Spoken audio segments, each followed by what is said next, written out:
I said to you last Sunday morning that since we would not be meeting on Christmas Day, that I would present the lesson a little differently today so that we not just be talking in anticipation of an event and then come back again after the event is past, but that we celebrate the event even as we await it the week in advance.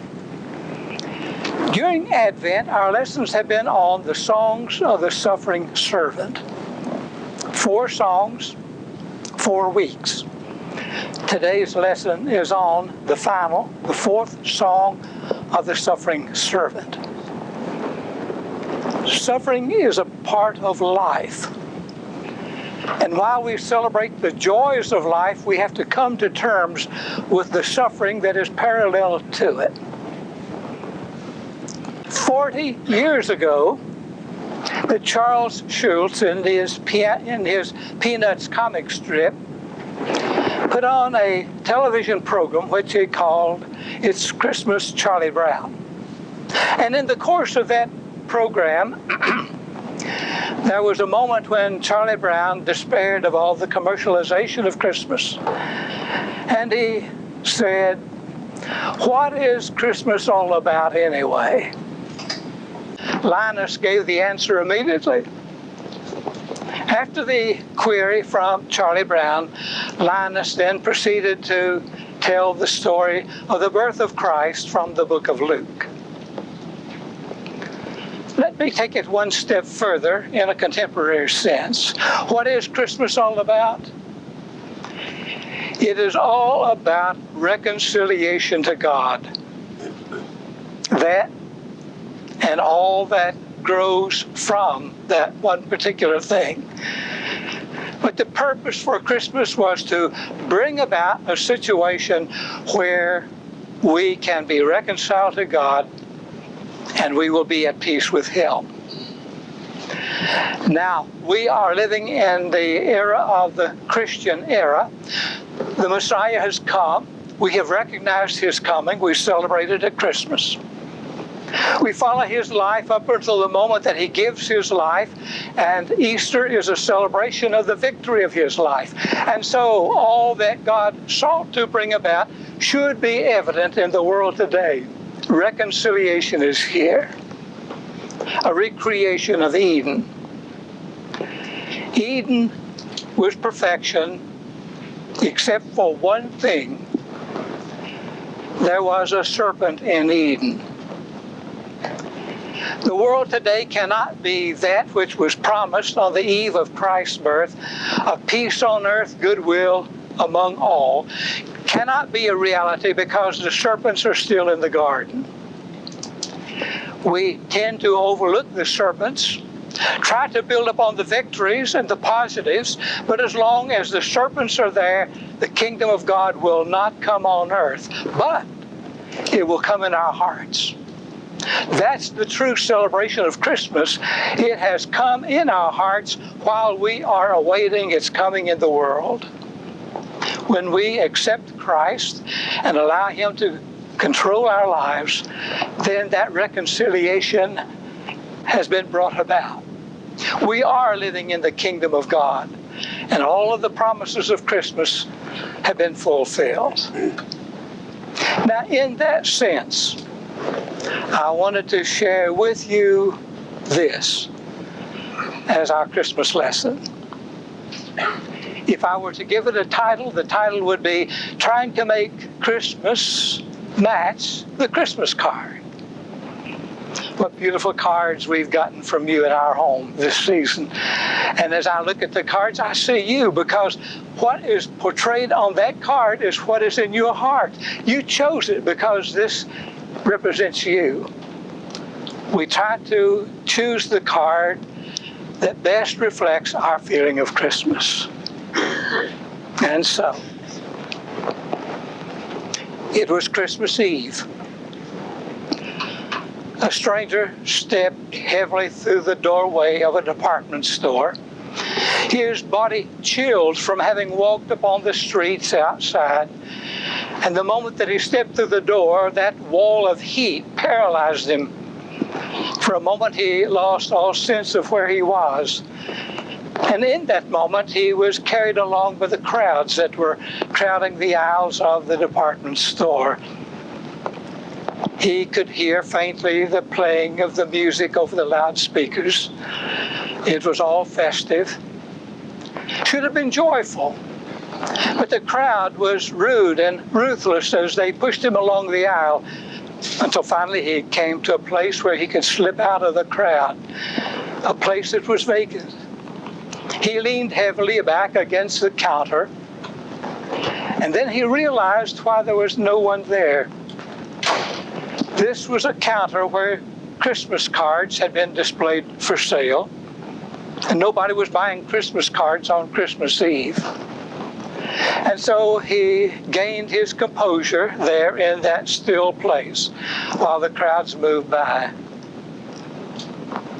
He looked, and there was a card lying on the counter that caught his eye. A beautiful card. Deep green background. A beautiful woman in a red dress trimmed with white fur.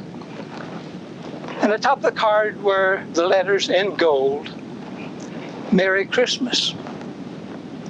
A smile crossed the stranger's face, and he looked around the room to catch a glimpse of that merriment that comes with Christmas. But there was no merriment here, only tired feet and impatient voices. I wish they would do away with Christmas. It gets worse every year. What do you mean trying to sell me a soiled glove? What'd you expect? You're about the 500th person to pick it up today. As his eyes continued to sweep the room, it came upon a sign that said, "Gifts for the person who has everything."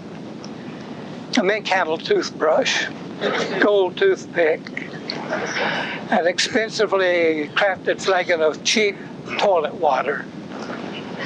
And then suddenly he began to remember.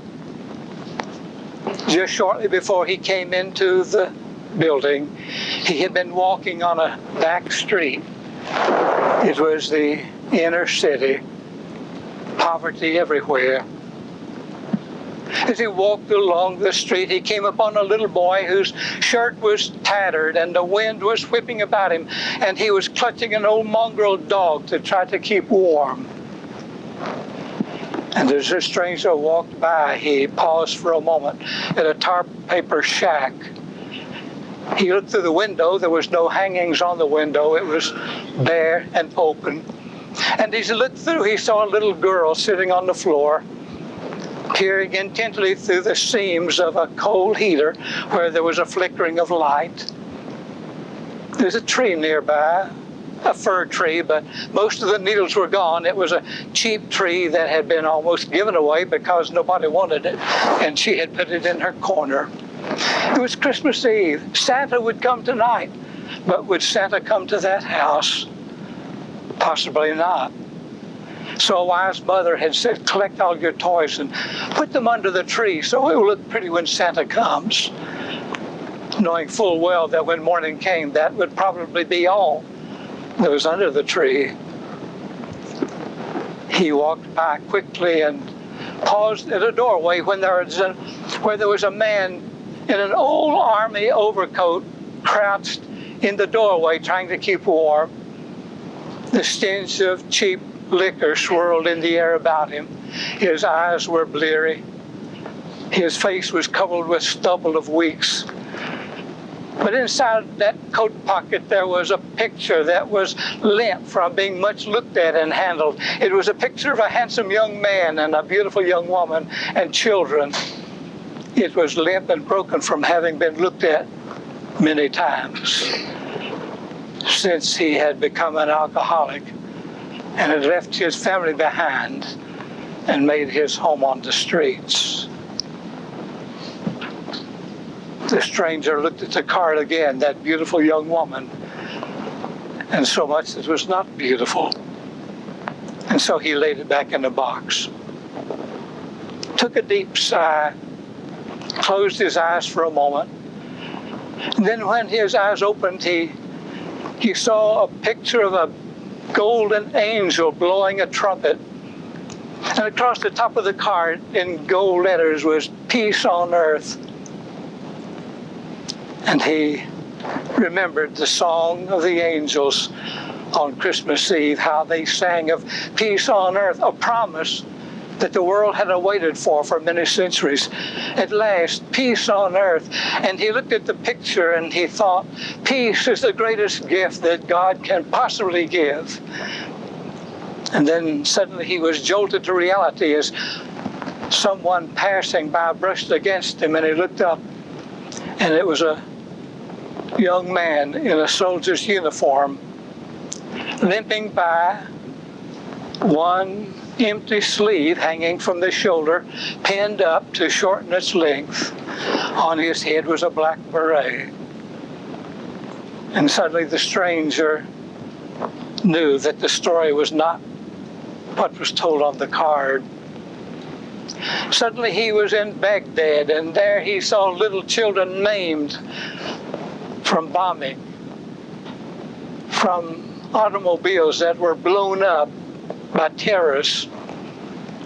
Saw tanks rumbling down the streets of the city that was once the heart of the Hanging Gardens of Babylon, one of the wonders of the world.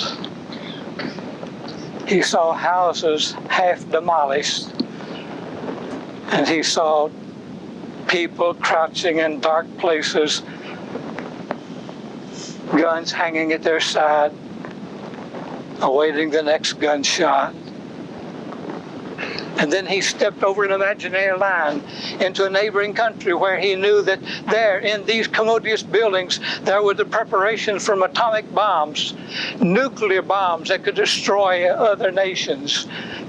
And his mind went to North Korea, where he knew there was a madman who was starving the children of food in order to stockpile weapons that one day he could threaten the world with annihilation unless they bowed down to him. These were the realities of that night as he held the card in his hand that said, peace on earth. Suddenly the card dropped heavily from his hand and lay upon the floor. A long time before he picked it up. And then the music changed in the department store. Now they were playing I'm Dreaming of a White Christmas. He looked through the glass door and he saw that the snow was falling heavily outside, and that Santa Claus in a cheap red suit ringing the bell by an iron bucket was shivering as it grew colder and colder. He stood for a long time, unwilling to think, until his eyes fell upon another card, and a smile crossed his face as he saw the picture on the card. Christmas greetings from my house to your house. And there, pictured on the cover of that card, was a living room where a father was sitting in an overstuffed chair reading a newspaper. The mother was sitting by a rocker by an open fire, knitting while the ball of yarn rolled on the floor between the two paws of a kitten. Two children were sitting under the Christmas tree, threading together popcorn to hang upon the tree. And there was a warm feeling that came from looking at that scene. And then suddenly the scene began to change. He realized in a moment that he was on the Gulf Coast of Louisiana, and there was that living room, and there they were all seated. But suddenly on that newspaper were the words, occupants have been asked to leave to escape the hurricane. And they knew that they must leave in order to protect themselves. And so the movement on that card now became the movement of a family out of their beautiful home, going to a high place where they would be protected from the winds of the hurricane. And suddenly the house was empty. But it continued to evolve, and suddenly the stranger saw the house completely demolished. All of the furniture swept away to the sea. The pictures on the wall were no longer there. Mementos had been lost forever. Everything that the family had lived for in one moment had been taken away. They were not wealthy. They had worked hard in order to have their home. had little savings because they had put everything they could pay into the mortgage that the house might be paid for. But their insurance wouldn't pay for the loss because it was flood damage and not wind damage, and there was no coverage for flood. And so everything was lost. And he went back to begin the next day's work, only to find the shop where he worked had been blown away and was told that it would not reopen, and he no longer had a job. And so he stumbled back to the ruins of his house, and there was nothing there that he could claim, no job by which he could protect his family. They were scattered now, trying to find refuge elsewhere. And then on Christmas Eve, they gathered together. They went to the church in the community where they worshiped, and they sat there for a while, but the father couldn't sit any longer. And as they worshiped, he got up and he walked out of the church and found his way back to the home that they had lost. It was Christmas Eve. It should be a happy time. But he sat down in the rubble and wept. There was no hope on this Christmas Eve in this house. And so the stranger held the card for a long time, reluctant to put it down. And then his eyes fell upon another card, and it said, "O little town of Bethlehem, how still I see thee lie. Above thy deep and dreamless sleep, the silent stars go by. Yet in thy dark streets shineth the everlasting light. The hopes and fears of all the years are met in thee tonight." It was a beautiful outline of a Judean village, a hill where shepherds kept watch over their flock on the side of the picture, a bright star hanging in the sky, giving one sole ray of light that settled upon a manger scene. He didn't pick up the card. He just allowed himself to remember that 3 years before he was in that same Bethlehem, and there at the Church of the Nativity, 200 people, men, women, and children were crouched for their safety. Outside were Israeli tanks with their guns pointed toward the place where the Prince of Peace had been born. Suddenly someone threw a grenade and blew open the door, and then rifles began to fire into that dark interior, hoping that it might catch one of those crouched inside for safety and take their life. In his imagination, he walked along the streets of Bethlehem, that quiet, still city, and there he saw soldiers, grenades hanging from their belt. In the distance, he saw an Israeli with the Star of David stitched on his uniform, his firearm cocked, ready to fire. And on that hillside where there should have been shepherds, there was the encampment of soldiers waiting to be available if there were those who attacked them. And there along the street leading outside of Bethlehem was a man with a large coat hanging from his shoulders. The purpose was to shield the explosives that were strapped to his body. And he was waiting at a bus stop, waiting for a bus to come by that he might get on the bus, knowing that before he got off, it would be only a mass of metal and burned bodies. And he looked in his imagination back to Bethlehem. The hopes and fears of all the years are met in thee tonight. He blinked his eyes to get rid of the picture that was so real. He heard a chime in the distance which was announcing that the store was closing. Everybody was leaving. He was hesitant to move. It was warm inside. It was cold outside. But then finally he was the only one left in the store, and so he turned to leave. But as he walked out of the corridor, he glanced down and saw one more card He stared at it for a moment, and his eyes filled with tears. He picked it up and held it, pressed it to his breast, then reached into his pocket and pulled out a handful of coins and laid it in the box to pay for the card, and he carried it out with him. As he came to the door where the night watchman was keeping the door open until everyone had left, he paused for just a moment as though he were going to speak to the night watchman. The night watchman let his eyes fall upon the card that the stranger was clutching. And there was a picture of a man standing in a brown tunic, a young woman at his side in a beautiful blue shawl, holding a beautiful child in her arms with a circle of light hanging over the baby's head. And as the stranger walked by, he noticed that on each palm there were ragged scars. And as he passed through the door, he walked out into the snow as though he were walking on wounded feet. And the door closed behind him.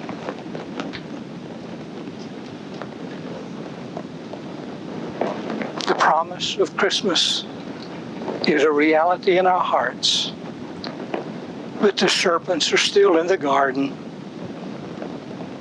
And the call of Christmas is to rid our world of the serpents and let God's kingdom come.